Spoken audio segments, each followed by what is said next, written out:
Hello नमस्कार दोस्तों। आप सभी का स्वागत है सूजस सी बुलेटिन के 23 जनवरी 2025 के अंक में। हालांकि आप लोगों को पहले भी मैंने क्लास प्रोवाइड करवाई थी, लेकिन क्या है कि इसी सेम क्लास में वॉइस नहीं आने की प्रॉब्लम की वजह से मैं एक बार फिर आप लोगों तक ये क्लास पहुंचा रहा हूं। तो आप सभी का स्वागत है इसमें। जो बातें मैंने रिवाइज करी थी उन सब को मैं इस क्लास में वापस अरेंज कर देता हूँ, आपके सामने एक बार फिर रिपीट कर देता हूँ, जिससे वॉइस संबंधी कोई प्रॉब्लम शायद नहीं रहेगी। सुजसी बुलेटिन के आज के इस अंक में मैंने ये बताया था कि 23 जनवरी 2025 का ये अंक है, जिसमें राजस्थान की तमाम भर्ती परीक्षाओं को मद्देनजर रखते हुए ये तैयार किया गया है। आरएएस है, ग्रेड फर्स्ट सेकंड थर्ड है, असिस्टेंट प्रोफेसर राजस्थान में है। इसके अलावा ग्राम सेवक, पटवारी, पुलिस और बीएसटीसी, बीएड तमाम तरीके की परीक्षाओं के लिए उपयोगी है। सबसे पहले हमने बातचीत की राजस्थान के मुख्यमंत्री भजनलाल शर्मा जी ने एक दिवसीय जो कार्यशाला है महिला एवं बाल विकास विभाग द्वारा जिसका आयोजन किया गया उसमें भाग लिया, जिसका नाम रखा और उन्होंने कहा कि सशक्त नींव उज्जवल भविष्य के लिए कारगर साबित होगी। राज्य सरकार महिला सुरक्षा के लिए क्या है, प्रतिबद्ध है, ऐसा राजस्थान के मुख्यमंत्री का कहना है। अभी हाल ही में क्या किया गया कि आपको पता होगा, कालीबाई भील जो है, कालीबाई भील उड़ान योजना, कालीबाई भील क्या है, उड़ान योजना, उस उड़ान योजना के लिए एक पुस्तिका का भी विमोचन इस समय किया गया। इसमें किशोरियों को और महिलाओं को जो है वो निःशुल्क सैनिटरी नैपकिन जो है वो प्रदान किए जाते हैं। इसके लिए ये योजना शुरू की गई। इस योजना के अंतर्गत अगर देखा जाए तो आपको पता होना चाहिए कि ये राजस्थान की महिला एवं बाल विकास विभाग की मंत्री दिया कुमारी जी हैं, जो राजस्थान के उप मुख्यमंत्री भी हैं। ये मंजू बागमार है, जो कि राजस्थान की महिला एवं बाल विकास विभाग की राज्य मंत्री है। तो इन सब के साथ जो है राजस्थान के मुख्यमंत्री भी आपके सामने भजनलाल शर्मा जी, इन्होंने कहा कि महिला और बच्चों के जीवन को बेहतर बनाने, उनके स्वास्थ्य और गुणवत्तापूर्ण पोषण सुनिश्चित करने के लिए राज्य सरकार निरंतर क्या कर रही है, कार्य कर रही है और राज्य सरकार महिला सुरक्षा के लिए प्रतिबद्ध है। बिरला ऑडिटोरियम में महिला एवं बाल विकास विभाग के द्वारा क्या किया गया था, यह कार्यक्रम आयोजित किया गया था और सशक्त नींव उज्जवल भविष्य की थीम पर आयोजित एक कार्यशाला थी, जिसको मुख्यमंत्री जी ने संबोधित किया और कहा कि महिला एवं बच्चों को सशक्त बनाने में महिला एवं बाल विकास विभाग की महत्वपूर्ण भूमिका रही है। महिला एवं के सशक्तिकरण के लिए विभागीय योजनाओं का प्रभावी रूप से क्रियान्वयन जो है वो किया जा रहा है। इसमें अगर बातचीत करें तो 43 लाख बच्चे महिलाएं लाभान्वित हो गए। इन्होंने कहा कि प्रदेश के लगभग 43 लाख बच्चे और महिलाओं को आंगनबाड़ी केंद्रों के माध्यम से पोषाहार क्या किया जा रहा है, उपलब्ध कराया जा रहा है। इसके बाद अगर बातचीत की जाए तो पोषाहार की गुणवत्ता के लिए ओटीपी आधारित प्राप्ति तथा चेहरा पहचान जैसे नवाचार भी किए जा रहे हैं। यानी जब महिलाओं को आंगनबाड़ी केंद्रों में पोषाहार दिया जाता है तो उनके एक तो ओटीपी जो मोबाइल से कनेक्ट है वो ली जाती है, प्लस इसके द्वारा जो चेहरा डिटेक्ट है, फेस डिटेक्शन के माध्यम से इनको पोषाहार दिया जाता है।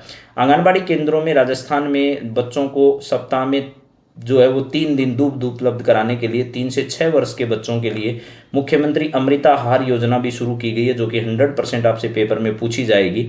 इन बच्चों के लिए वो अतिरिक्त पोषण के रूप में शुरू की गई है। इन्होंने कहा कि आंगनबाड़ी केंद्रों को नियमित रूप से खोलने के लिए एवं बच्चों के निर्धारित समय सारणी के अनुसार गतिविधियां कराए जाने के निर्देश भी दिए हैं। आंगनबाड़ी केंद्रों की आधारभूत सुविधाओं में सुधार के लिए भामाशाहों, एनजीओ और सीएसआर भागीदारों का सहयोग लें। इसके अलावा भामाशाहों की सूची आंगनबाड़ी केंद्रों व कार्यालयों के बाहर भी लगाई जाए। इन्होंने कहा है कि जो भामाशाह आंगनबाड़ी केंद्रों को सुदृढ़ बनाने के लिए, अच्छा बनाने के लिए अपना योगदान दे रहे हैं, उनकी फ़ोटो जो है, उनके नाम जो हैं वो बाहर लगाए जाए ताकि और भी ज़्यादा लोग उससे लाभान्वित हो सकें। योजनाओं को पारदर्शिता से लागू करें, ऐसा राजस्थान के मुख्यमंत्री का कहना है कि जैसे हमने महिलाओं के लिए महिला सुरक्षा व सलाहकार केंद्र खोले हैं, जिसमें वन स्टॉप सेंटर हैं, सखी केंद्र हमने खोले हैं, उद्यम प्रोत्साहन योजना हमने शुरू की है महिलाओं के लिए, वर्क फ्रॉम होम योजना भी महिलाओं के लिए शुरू की है। इसके अलावा शिक्षा सेतु योजना भी हमने महिलाओं के लिए शुरू की और अमृता आहाट योजना और मुख्यमंत्री सामूहिक विवाह अनुदान योजना जो है, ये सारी योजनाएं उसके अंतर्गत क्या की गई है, शामिल की गई है। इसके अलावा हेल्पलाइन नंबर 181 का भी व्यापक प्रचार किया जा रहा है। कालीबाई भील उड़ान योजना के माध्यम से महिलाओं को, किशोरियों को क्या किया जा रहा है, सैनिटरी नैपकिन प्रदान किए जा रहे हैं राजस्थान के अंदर, ऐसा भी उनका कहना है। इसके अलावा अभी हाल ही में बेटी बचाओ बेटी पढ़ाओ योजना जो राजस्थान ही नहीं बल्कि हरियाणा से शुरू की गई और पूरे देश भर में ये पॉपुलर हुई। इस योजना के माध्यम से लिंगानुपात में जो आश्चर्यजनक जो वृद्धि देखी गई, इस योजना ने अभी हाल ही में अपने 10 वर्ष क्या कर लिए हैं, पूरे कर लिए। 10 वर्ष जो है वो इस योजना ने क्या कर लिए हैं, पूरे कर लिए हैं। और आपको ध्यान रखना है कि प्रधानमंत्री ने इस योजना को जब शुरू किया था उस समय बड़ी हालत खराब थी। हरियाणा जैसे राज्यों में लिंगानुपात बहुत कम था। बेटी बचाओ बेटी पढ़ाओ योजना में बालिकाओं के प्रति समाज की सोच में सकारात्मक बदलाव आया और बाल लिंगानुपात तथा बालिका शिक्षा में सुधार हुआ है। राज्य सरकार ने ही ऐसे महिलाओं के लिए या बच्चियों के लिए लाडो प्रोत्साहन योजना शुरू कर रखी है। इन लाडो प्रोत्साहन योजना के दौरान जो लड़कियों के जन्म से लेकर, लड़की के जन्म से लेकर के जब तक वो क्या हो जाए, स्नातक की पढ़ाई पूरी न कर ले, तब तक राज्य सरकार जो है उसको 1 लाख रुपए तक की राशि जो है वो 7 किस्तों के अंदर उसको राशि क्या करती है, प्रदान करती है।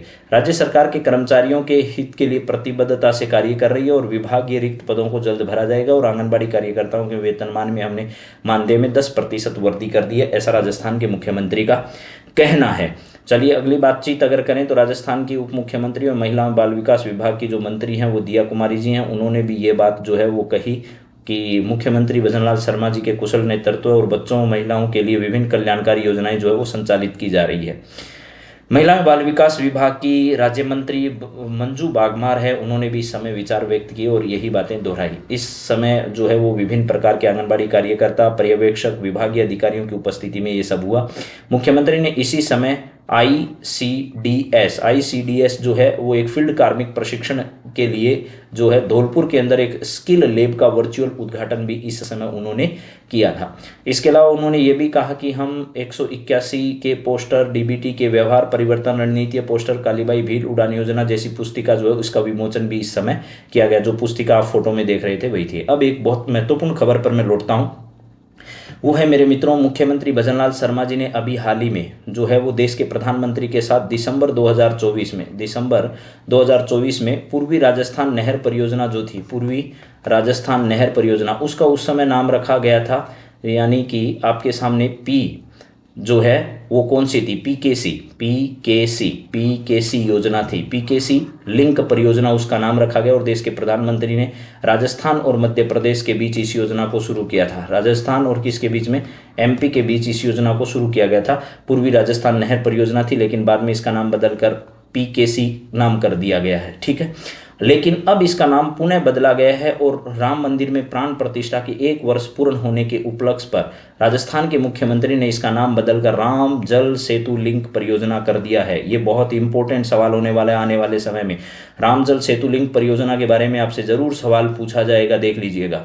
पार्वती, पी का मतलब पार्वती, ठीक है, के का मतलब काली सिंध और सी का मतलब चंबल, पी के और सी, ये पार्वती, काली सिंध और चंबल जो नदी है, लिंक परियोजना के नामकरण को अब राम जल सेतु लिंक परियोजना किए जाने की घोषणा कर दी है। नरेंद्र मोदी जी की उपस्थिति में 17 दिसंबर को संशोधित पीकेसी परियोजना के एमओयू के अवसर पर पार्वती, काली सिंध, चंबल नदियों का जल राम जल सेतु संकल्प कलश में प्रवाहित उस समय जो है वो किया गया था। तो अब नया नाम क्या कर दिया गया, ये आपसे पूछा जाएगा तो आप मेरे हिसाब से जरूर बता देंगे कि सर इसका नया नाम जो है राम जल सेतु लिंक परियोजना के नामकरण पर कर दिया गया है। प्रदेश के 40% आबादी को लाभ मिलेगा। इसके माध्यम से अटल बिहारी वाजपेयी का जो नदी जोड़ो सपना था वो साकार होता नजर आ रहा है। और इन्होंने कहा कि इस नदी के स्टार्ट होने से या इसके पेयजल के प्राप्त होने से 40% आबादी को पेयजल और सिंचाई के लिए जो है राज्य में जल उपलब्ध होगा। इसके अलावा चंबल और इसकी सहायक नदियां जो है कौन कौन सी है, कुन्नू है, कूल है, पार्वती है, काली सिंध है, मेज है, और केसर प्लस जो वर्षा जल होगा उसको कहाँ छोड़ा जाएगा, उसको बनास, मोरेल, बाणगंगा, रूपारेल, पार्वती, गंभीर नदी बेसिनों में क्या किया जाएगा, उसे भेजा जाएगा। तो ध्यान रखना, कुन्नू, कूल, पार्वती, काली सिंध, मेज, ये जो नदियां हैं वो चंबल की सहायक नदियां हैं। इसके अलावा इनका जो सरप्लस जल होगा वो बनास, मोरेल, बाणगंगा, रूपारेल, पार्वतनी और गंभीर नदी में क्या किया जाएगा, भेजा जाएगा। इसके लिए राजस्थान के 17 जिले जो हैं वो लाभान्वित होंगे और 2054 तक इसका पेयजल जो है वो इन 17 जिलों को मिलना सुनिश्चित होगा। इसके लिए 3.25 करोड़ लोगों को सुलभ पेयजल की उपलब्धता के साथ 2.5 लाख हेक्टेयर नया क्षेत्र जो है वो सिंचाई के लिए तथा 1.5 लाख हेक्टेयर क्षेत्र सिंचाई के अतिरिक्त पानी की व्यवस्था जो है वो कर पाएगा। इन जिलों में स्थापित होने वाले उद्योगों के विकास के लिए भी पानी क्या करेगा, मिल पाएगा। ये योजना आपको पता होगा राजस्थान और मध्य प्रदेश के बीच में सुजलाम सुफलाम बनाने के लिए नदी जोड़ने की ये महत्वाकांक्षी जो है परियोजना है, जो देश के प्रधानमंत्री की उपस्थिति में जो है एक जगह जल प्रवाहित करके इसको क्या किया गया था, शुरू किया गया था 17 दिसंबर को। कब? 17 दिसंबर 2024 को। 17 दिसंबर 2024 को इसको राजस्थान के जयपुर से अंदर इसका क्या किया गया था, कार्यक्रम आयोजित किया गया था। चलिए नेक्स्ट बात करते हैं यहाँ किसानों और पशुपालकों और डेयरी संघों के प्रतिनिधियों के साथ राजस्थान के मुख्यमंत्री ने बातचीत की और उन्हें कहा कि राज्य सरकार जो है वो कृषकों की आय बढ़ाने के लिए प्रतिबद्ध है। बजट पूर्व संवाद लगातार मुख्यमंत्री जी कर रहे हैं। इसी श्रृंखला में उन्होंने राजस्थान के जो पशुपालक हैं और किसान हैं उनके साथ जो है वो अभी हाल ही में बातचीत की और उन्हें कहा कि आर्थिक रूप से सशक्त बनाने की दिशा में हम प्रतिबद्धता के साथ क्या कर रहे हैं, कार्य कर रहे हैं और आपके लिए कुछ बेहतर करने का हम संकल्प लेते हैं। इन्होंने ये भी कहा कि इन क्षेत्रों में जो भी सुझाव आपके हैं वो जरूर हम तक पहुंचाइए, हम बजट में उनको शामिल करके आपको राहत देने का प्रयास करेंगे। हम इससे पहले किसानों के लिए और पशुपालकों के लिए जो योजनाएं संचालित कर रहे हैं वो निम्नलिखित हैं। जैसा उन्होंने बताया कि मुख्यमंत्री किसान सम्मान निधि योजना हम लोग चला रहे हैं, जिसमें किसानों को पहले 6,000 रुपये राशि देते थे, लेकिन अब हम लोग 8,000 रुपये उस राशि को दे रहे हैं और इसके साथ साथ लगभग 65 लाख से अधिक किसान जो हैं उनके खाते में राशि आ गई है। इसके बाद उन्होंने प्रधानमंत्री फसल बीमा योजना के बारे में बात बताई और ये कहा कि 2,822 करोड़ रुपए बीमा क्लेम के रूप में किसानों के खातों में ट्रांसफर हो गया है। इसके अलावा किसानों को पाइपलाइन, डिगी, फोम, पॉन्ड, ड्रिप संयंत्र आदि के लिए किसानों को अनुदान भी हम दे रहे हैं। 2,37,000 हेक्टेयर क्षेत्र में सूक्ष्म सिंचाई संयंत्रों की स्थापना के लिए करीब 574 करोड़ रुपए के अनुदान भी हमारे द्वारा जो है वो दिए गए हैं। किसानों को सस्ती दरों पर किराए पर कृषि यंत्र उपलब्ध कराए जाने के लिए राज्य में KVSS और GSS पर 330 जो कस्टम हायरिंग केंद्र है। कस्टम हायरिंग सेंटर क्या है? किसानों को अगर कृषि से संबंधित किसी भी प्रकार के संसाधनों की जरूरत पड़ती है तो वो क्या कर सकते हैं, वहां से ले सकते हैं और अगर वो लेते हैं तो उनको किराए पर उपलब्ध होंगे। इसके लिए वो कस्टम हायरिंग सेंटर बनाए हैं। इसके अलावा राज्य में मृदा स्वास्थ्य कार्ड बनाए गए हैं 8.5 लाख से अधिक किसानों के, जिससे उनकी भूमि की उर्वरक क्षमता को पहचाना जा सकता है और अब हर जगह जो है वो सॉइल टेस्टिंग लैब की स्थापना भी की जा रही है ताकि हर जगह मृदा की परीक्षण से किसानों को जो है वो राहत दिलाया जा सके। अब तक 32 लाख से अधिक महिला कृषकों को बीज मिनी कट जो है वो किसानों को बोने के लिए ये बीज मिनी कट भी उपलब्ध कराए जाते हैं जो कि निःशुल्क दिए जाते हैं। सौर ऊर्जा आधारित पंप सेट जो है वो कुसुम योजना के तहत, किस योजना के तहत? कुसुम योजना के तहत किसानों को पानी लगाने के लिए जो है वो पंप सेट भी दिए जाते हैं। इसके बाद में है राजस्थान सहकारी गोपाल क्रेडिट ऋण योजना। इसके तहत डेयरी से संबंधित गतिविधियों तथा दुग्ध चारा बांटा संबंधी उपकरण खरीदने के लिए जो है वो 1 लाख रुपए तक का ब्याज मुक्त जो ऋण है वो उपलब्ध कराया जाता है बैंकों से। तो ये है राजस्थान सहकारी गोपाल क्रेडिट ऋण योजना। इसके बाद में मुख्यमंत्री दुग्ध उत्पादक संबल योजना। डेयरी का काम करने वाले और दूध बेचने का काम करने वाले किसान जो है उनको DBT के माध्यम से जो है वो उनकी लाभांश राशि जो है वो स्थानांतरित की जाती है और पंजीकृत गौशालाओं को दे अनुदान जो पहले 10% था, 10% की उसमें क्या कर दी गई है, वृद्धि भी कर दी गई है। तो मुख्यमंत्री दुग्ध उत्पादक संबल योजना, दूध का व्यापार करने वाले पशुपालक जो हैं उनके लिए ये योजना शुरू की गई। उनको प्रति लीटर दूध के हिसाब से सरकार अनुदान देती है। इसके अलावा अगली खबर है जयपुर से। जयपुर के जवाहर कला केंद्र में 15वें राष्ट्रीय मतदाता दिवस जो है 25 जनवरी के उपलक्ष्य में गुरुवार को चित्रकला कार्यशाला का आयोजन किया गया, जिसमें राज्य के मुख्य निर्वाचन अधिकारी श्री नवीन महाजन जो है उन्होंने अवलोकन किया। तो देखिए जयपुर का जवाहर कला केंद्र है, वहां पर जो है वो 25 जनवरी को राष्ट्रीय मतदाता दिवस मनाया जाता है। इससे पूर्व वहां पर एक चित्रकला प्रतियोगिता का आयोजन किया और इस चित्रकला प्रतियोगिता का मूल्यांकन जो है वो हमारे राज्य के निर्वाचन अधिकारी नवीन महाजन जी के द्वारा किया गया था। इसके अलावा उन्होंने भरतपुर जिले के लिए कहा कि पर्यटन हब के रूप में विकसित होगा भरतपुर। भरतपुर के ही रहने वाले राजस्थान के मुख्यमंत्री, इसलिए उनका कहना है कि भरतपुर से ही हम लोग पर्यटन क्षेत्रों के विकास की शुरुआत कर रहे हैं। भरतपुर में ऐतिहासिक और धार्मिक प्राकृतिक पर्यटन की संभावनाओं को ध्यान में रखकर सौंदर्यीकरण और सुव्यवस्थित विकास कार्य करवाए जा रहे हैं ताकि भरतपुर को पर्यटन स्थल के हब के रूप में क्या किया जा सके, विकसित किया जा सके। श्री शर्मा ने कहा कि भरतपुर की बजट घोषणाओं एवं विकास कार्यों की समीक्षा से संबंधित हमने बैठक ली है और हम जो है वो सभी बजट घोषणाओं को भूमि आवंटन के कार्य जो है वो पूरे कर चुके हैं। भरतपुर से शुरुआत करते हुए प्रदेश में पहली बार सभी कार्यालयों को एक स्थान पर लाने के लिए कर्मशिला भवन का नवाचार जो है वो किया गया है। इसके लिए भूमि आवंटन किया जाना है।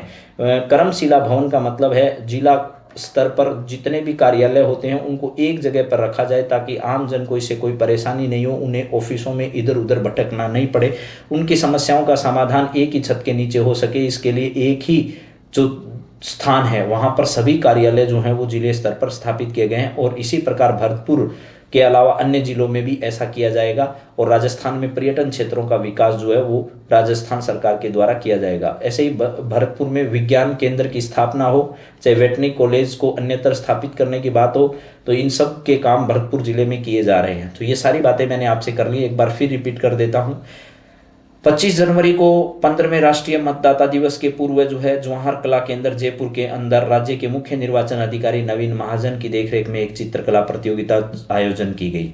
इधर दूसरी तरफ बजट पूर्व संवाद में मुख्यमंत्री भी अभी हाल ही में राज्य के पशुपालक और जो किसान हैं उनके साथ बातचीत की और उनसे जुड़ी विभिन्न योजनाएं, जिसमें मुख्यमंत्री किसान सम्मान निधि योजना, प्रधानमंत्री फसल बीमा योजना, सूक्ष्म सिंचाई संयंत्रों के लिए किसानों को ऋण उपलब्ध कराना, कस्टम हायरिंग सेंटर की स्थापना, मृदा स्वास्थ्य कार्ड, बीज मिनी कट जो महिलाओं को दिए जाते हैं, कुसुम योजना के तहत सौर ऊर्जा के पंप सेट देना, राजस्थान सहकारी गोपाल क्रेडिट कार्ड ऋण योजना और मुख्यमंत्री दुग्ध उत्पादक संबल योजना जैसी योजना किसानों के लिए शुरू की जा रही है। दूसरी ओर उन्होंने भरतपुर के बारे में कहा कि भरतपुर को हम पर्यटन हब के रूप में जो है वो विकसित करना चाहते हैं। इसके अलावा जो 17 दिसंबर 2024 को देश के प्रधानमंत्री के साथ मिलकर राजस्थान के और मध्य प्रदेश के मुख्यमंत्रियों ने PKC पर्वती काली सिंध चंबल लिंक परियोजना का जो उद्घाटन किया था, उसका नाम बदलकर अब राम जल सेतु लिंक परियोजना कर दिया गया है। इस योजना के माध्यम से राजस्थान के 17 जिलों को लाभ होगा, 2054 तक पेयजल सुविधा उपलब्ध कराएगा। राजस्थान में इस योजना में चंबल नदी की सहायक नदियां कुल्लू, कूल, पार्वती, कुन्नू, कूल, पार्वती, काली सिंध, मेज जो है वो इनका सरप्लस पानी जो बनास, मोरेल, बाणगंगा, रूपारेल, पार्वती, गंभीर नदी के अंदर जो है वो छोड़ा जाएगा। इसके साथ अगली बातचीत की जाए, नाम जरूर याद रखना, राम जल सेतु लिंक परियोजना। इसके बाद बेटी बचाओ बेटी पढ़ाओ योजना ने सकारात्मक परिवर्तन लाए और हाल ही में 10 वर्ष पूर्ण कर लिए हैं। राजस्थान में लाडो प्रोत्साहन योजना संचालित है, जिसमें जन्म से लेकर स्नातक तक के बच्चियों के लिए 1 लाख रुपए तक की 7 किस्त में राशि जो है वो दी जाती है। इसके अलावा महिला एवं बाल विकास विभाग की मंत्री और उप मुख्यमंत्री दिया कुमारी हैं। महिला एवं बाल विकास विभाग की राज्य मंत्री मंजू माघमार है, जिन्होंने इस कार्यक्रम में हिस्सा लिया और महिलाओं से जुड़ी हुई विभिन्न योजनाओं को उन्होंने प्रचारित किया। कालीबाई भील उड़ान योजना पर जो है वो एक पुस्तिका का विमोचन इस समय किया गया और कालीबाई भील उड़ान योजना के अंतर्गत निःशुल्क सैनिटरी नैपकिन जो है वो दिए जाते हैं। इसके अलावा मुख्यमंत्री अमृता आहार योजना जो है वो आंगनबाड़ी केंद्रों के अंदर महिलाओं को, बच्चे जो हैं उनको केंद्रों में, आंगनबाड़ी केंद्रों में 3 से 6 वर्ष तक के बच्चों को 3 दिन सप्ताह में जो है अतिरिक्त पोषाहार के लिए दूध देने की शुरुआत राज्य सरकार द्वारा की गई और महिला एवं बाल विकास विभाग द्वारा सशक्त नींव उज्जवल भविष्य की थीम पर एक जो कार्यशाला आयोजित की गई, उसमें राजस्थान के मुख्यमंत्री ने इस उड़ान योजना पर यह बुकलेट जारी की और इसमें राजस्थान की महिला एवं बाल विकास विभाग की मंत्री और राज्य मंत्री दोनों उपस्थित रहे। ये 23 जनवरी 2025 के सुजसी बुलेटिन से जुड़ी खबरी थी। मुझे लगता है कि आपको ये जरूर पसंद आएगा। आप सबको बहुत बहुत धन्यवाद। फिर मिलते हैं इन राजस्थान के सवालों के प्रश्न और उत्तरों के साथ आपसे जल्द ही। Thank you. Have a nice day. Thank you.